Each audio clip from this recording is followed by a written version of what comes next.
Hi guys, my name's Andrew. I'm one of the hosts of the Betcraft community. I'm here with Gavin, the other host of Betcraft. Hello. Welcome to the first video of our new topic, Meet a Member. In this topic, we're going to be introducing you to a new member each week so we can all get to know a bit more about each other. It's not going to be anything too serious or too in-depth. Think of it more like a relaxed chat in a cafe rather than a formal interview in an office. As this is the first introduction in this topic, please don't expect a super professional production. We'll do our best, but it's the first time for both of us. So just bear with us, and hopefully by the end of the video, you'll feel like you know at least Gavin a bit more, and probably myself too. It might be super unprofessional, but you never know. We'll try. We don't aim to go for too long. It should only be 5, maybe up to 10 minutes at the most. But Gavin does have some really interesting stories, so we'll see how it goes. Yeah. And most importantly, we won't be doing the usual American promotional style video that we've all seen, where we spend 20 minutes talking and you end up with information you could have got in about 30 seconds, talking a lot and saying very little. So we'll get straight on with it. Right. So, Gav, maybe you can just give us a brief introduction to yourself, maybe where you're from and where you went to school, that kind of thing. Okay, name's Gavin Wood. I'm 39 years old. English, living in the north of England. Used to live in London, but it was very busy and cold and a bit miserable there, so I moved up north. I went to school in the south of the country, just below London. From then, I went to Leeds University, studied philosophy and economics, with which I've used nothing of in my remaining life so far. After uni, I got a job at a bank called Coutts Bank. I was a tax advisor, which wasn't as bad as it sounds, but it also wasn't that great. So after about 4 years, I was looking for a way out. I then wanted to move abroad, and this is where the gambling started to come in. Right. Yeah, and I think most importantly at university is where you met me, right? Yeah, that was the overriding memory of university was Exactly. meeting Andrew at Farland. So after uni, you were working in a bank, and then you started doing some betting. So what do you like doing kind of outside of work? What were you doing for other things? Oh, then or now? Well, I suppose both. It was a long time ago then. So I was probably going out on the weekends and doing what most young people do, which was drinking and then having a hangover the next day. Um, these days, my interests are a bit more diverse than that. Uh, Mainly because I have a young kid now, so having a hangover on Saturday morning with a young kid is a no-go. I guess traveling is my main passion. So I've been fortunate enough to visit, I think, between 60 and 70 countries at latest counts. I've lived in about, I think, six, seven, eight of them, including Australia, Colombia, Argentina, briefly Honduras, briefly Hong Kong, Greece, Ireland, and now back in the UK. Nice. Where would you say was your favourite place to live out of those? Colombia's just amazing. Colombia's just, Really? yeah. It's the best. It's the best. It's got everything. It's on the Caribbean, Pacific, so it's got the plus you have the Andes going through it and the Amazon in the bottom right corner. So it's got scenery wise, it's got something for everything. The weather's perfect and the people are fantastically friendly. Nice. Yeah, I need to spend more time in Colombia. That'd be nice. So yeah, so you were saying you got into sports betting. Why do you think you started getting interested in betting? What were you doing that Um, so so made you think some about it? yeah. So my first bet, my first thoughts about sports betting. I used to we have a horse race called the Grand National, which actually was just last weekend. It's the biggest horse race that we have in the UK.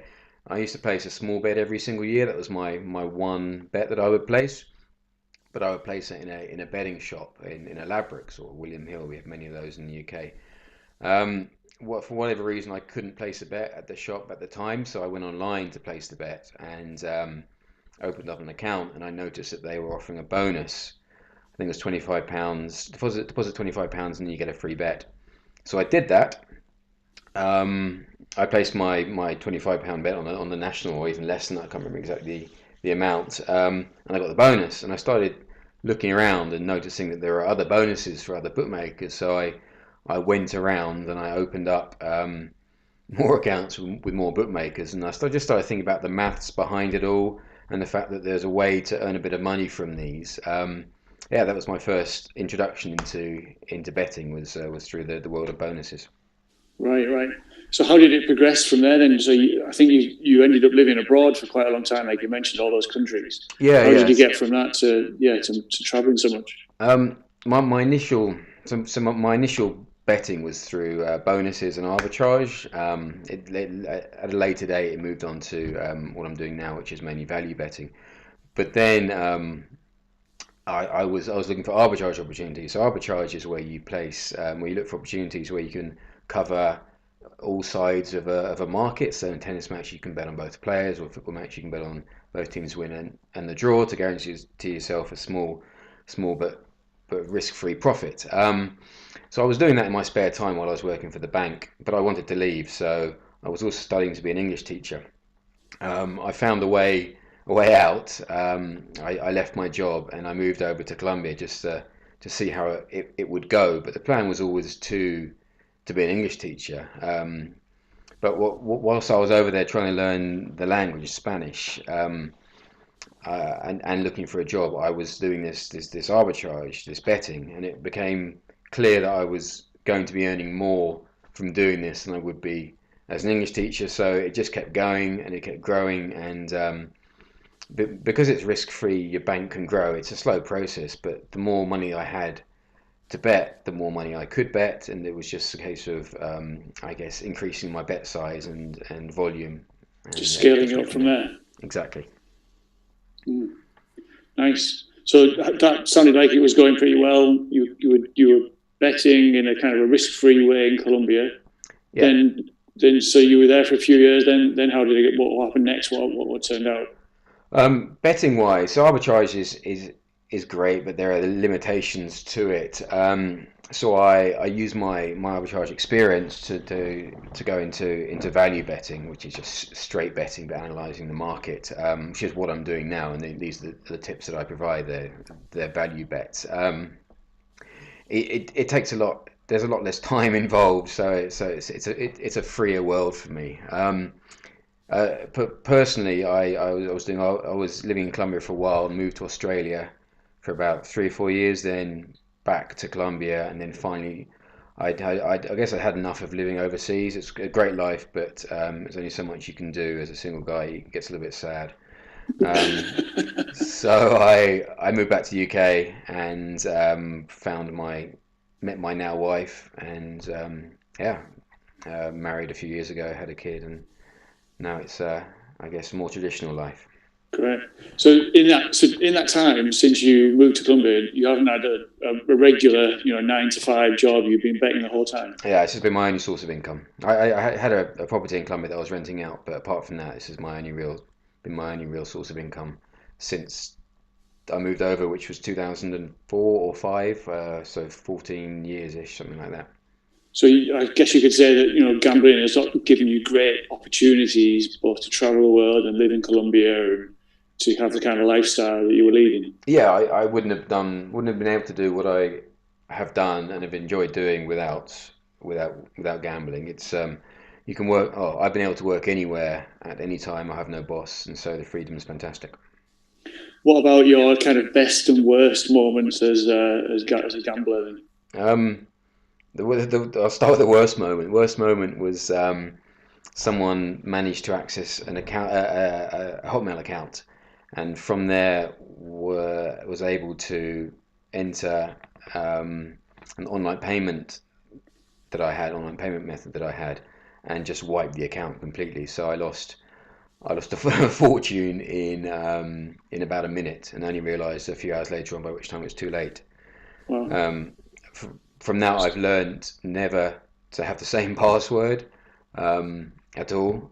And so what I now do is I use a password manager, and I use two-factor authentication Yeah. verification as much as possible. Yeah, always So do that. that's an important lesson. You obviously don't want that to happen again. Yeah. The good side, the good one was I was doing some tennis trading, just as a bit of fun, and it was I was living in Colombia at the time, and it was a final of a women's tournament, but happened to be in Colombia. And it was being shown on local TV, but as far as I could understand, nowhere else at all in the world. So for tennis traders, it's not betting isn't a big thing in Colombia. So I think I was the only person watching the live match and betting at the same time. Now, what had happened was that for some reason on the official scoreboard, so the people bet whilst watching the scoreboard online, they had the scores the wrong way around. And the match was between Tatiana Garbin and Roberta Vinci, if I remember. And so Vinci eventually won the match, but they had Garbin leading the whole time. So I was able to basically bet on the incorrect odds at every single stage, which was fantastic. It became even better when So the odds on the scoreboard, the score on the scoreboard was showing the wrong player in the lead and about to win. yep, exactly that. And even better, what happened was that Garbin retired at 3-love down in the final set, I think. But the scoreboard had the other person retiring. They had Vinci retiring. So everyone who was betting thought that Garbin had won, whilst I knew that Vinci had won. And Because we were watching it on the TV. yeah, but there's also a bit of time when the scoreboard froze. So so it stopped at 3-love because I didn't know, and the fact that the retirement only came a few minutes later on.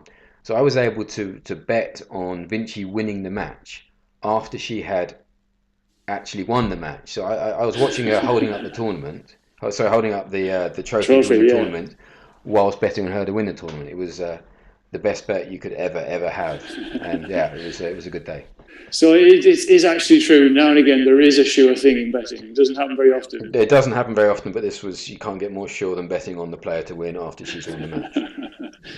Yeah, that's something to look out for, definitely. Yeah. So maybe you can give us a bit of advice for anyone who's watching the video, who's just starting out in betting and just thinking about how to start trying to make some money and to find the value bets that you're talking about. Have you got any advice for that kind of stage? But one thing I always say is to shop around. It's a bit of a rookie mistake to open an account at one bookmaker. I do appreciate that people have different bank levels, so sometimes it's not easy to have many bookmaker accounts on the go at the same time. But if you open up one account, you're stuck with one lot of odds, and it's very rare that those odds are going to be the best for every single bet that you want to place. So if possible, shop around. There are dozens, hundreds of bookmakers out there. So you can use a site like OddsChecker, OddsChecker or BetBrain, which are odds comparison sites. So if you pick a bet, if you decide on what you want to choose, then look at the other options available, because more than likely you'll find better odds somewhere else. And it's an accumulation of good odds that will enable you to hopefully be in profit in the long run. Right, that makes sense. Okay, so I think we've probably gone on for a little while now, probably longer than we had imagined. Yeah, I thought that might happen. Have you got anything else that you want to kind of flag up? Anything important to tell everyone about? Not really. Yeah, just keep on checking out the tips. If you don't like the tips, then feel free to comment on them. I'm happy to provide more specific tips for bookmakers that people like or sports. So yeah, just don't be afraid to mention it. Yeah, I think that's a good point. Actually, the community is here for everyone to structure it and to make it, to shape it how they want it to be. So if you want to see something, or you want us to focus more on one particular sport, or you want us to have a topic about a certain area of betting or about anything really, then let Gavin or myself know, and we'll take it into account and do our best to do that, to show you what you want to see. Okay, I think we'll probably leave it there, shall we? Yep. So that's the first of our Meet a Member videos. We'll be looking to do another one, or perhaps one every week. I think, Gav, I think that sounds like a good start.